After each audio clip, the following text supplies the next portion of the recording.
এসে একবার তারা ধাবাক দিয়েছে, সে দৌড় দিয়ে পিছন দিয়ে পড়ে, হ্যাঁ পড়ে দিয়ে ওই কর্মস্থানে পড়ে মনে করেন হাড়া রুগী তো ওই নিয়ে মারা গেছে, ওই মেডিকেল গেছি, মেডিকেল সিঙ্গেল মারা গেছে, এই নিয়ে আবার চলে আসছি।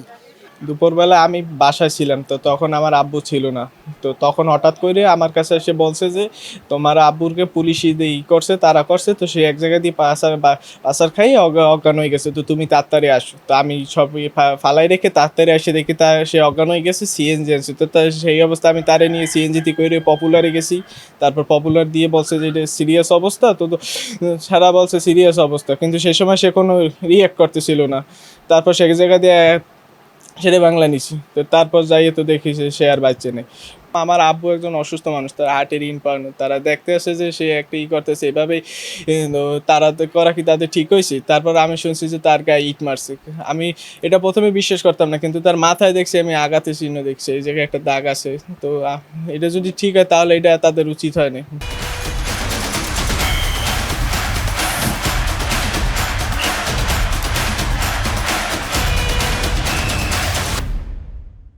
আপনার পায়ে ব্যথা ছিল, পা থেকে পায়ের ব্যথা ছিল, তারপর দেখছি মাথার এই জায়গা দিয়ে রক্ত।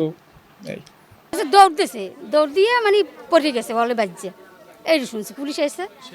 পুলিশ আসছিল পরে যে ঢুকছে গেটের মধ্যে, তারপর তো ছাদ থেকে লাফ দিছে পরে আবার দেয়াল থেকে একটা লাফ দিছে, তারপর আবার গোরস্থান গেছিল, গোরস্থানের ওইখানে যে লাফ দিয়ে পড়ে মাথায় আঘাতও লাগছে, এরকম বুড়ি পড়ে রয়েছিল।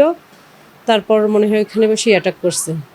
10-12 জনের কম তো ছিল না। আমি আবার এই বাড়ির মধ্যেও ছিল, মনে হয় সম্ভবত 50, মানে 30-50, মানে কত হবে আন্দাজ বলতে পারি না, এরকম কিছু হবে। কিন্তু আমাদের ওইখানে প্রায় গেছে মনে হয় 15-16 জনের বেশি। ঘটনা 2:30টার দিক দিয়ে। প্রশাসনের এই মানুষগুলোকে এত হয়রানি কিসের জন্য করে?